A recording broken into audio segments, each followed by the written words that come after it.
આગળ સમાચાર સુરતથી કે જ્યાં હિન્દુ નેતાઓને ધમકી આપવાના મામલે મૌલવીની ધરપકડ કરવામાં આવી છે। આ સમગ્ર મામલો જે સામે આવ્યો છે તેની અંદર હાલ જે વિગતો મળી છે તે અનુસાર હિન્દુવાદી નેતાઓને ધમકી આપવાના કેસમાં આ ધરપકડ કરવામાં આવી છે,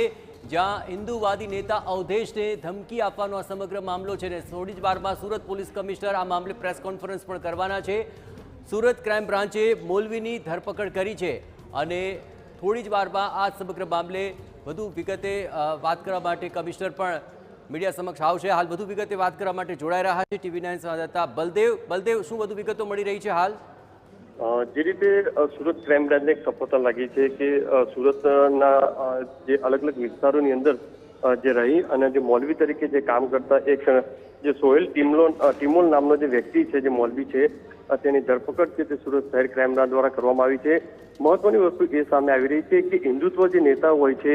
જે હિન્દુને જે પ્રવૃત્તિઓ જે કરતા હોય છે, હિન્દુની જે કામગીરી કરતા હોય છે, તેવા નેતાઓ જે છે તેમને ટાર્ગેટ કરવામાં આવતા હતા અને તેમને ટેલિફોનિક રીતે કોઈને કોઈ રીતે ધમકી આપવામાં આવતી હોવાની જે માહિતી હતી તે મળી હતી। ફરિયાદ જે છે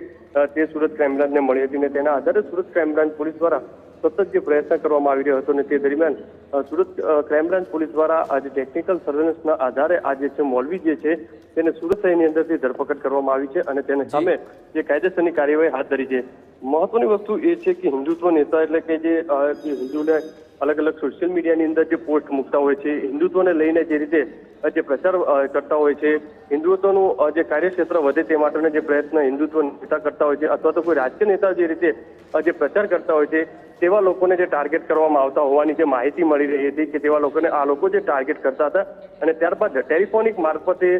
સોશિયલ મીડિયા મારફતે તેમને જે ધમકી આપવાની જે પ્રયત્ન કરતા હતા તેમને મારી નાખવાના જે ધમકી આપવામાં આવી હતી ને તેના આધારે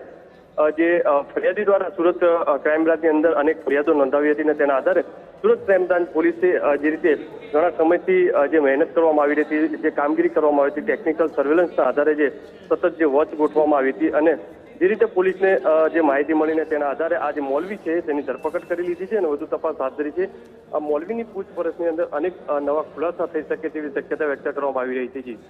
જી બિલકુલ બલદેવ, આભાર। તમામ ગતિવિધિઓ પર આપ નજર રાખતા રહેજો। તો આ સમગ્ર મામલે હિન્દુવાદી નેતા એવા અવધેશને ધમકી આપવામાં આવી હતી, એ જ મામલે આ મૌલવીને પકડી પાડવામાં આવ્યા છે અને આ જ મામલે થોડી જ વારમાં સુરત પોલીસ કમિશનર વધારે માહિતી આપવા માટે મીડિયા સમક્ષ પણ રૂબરૂ થશે।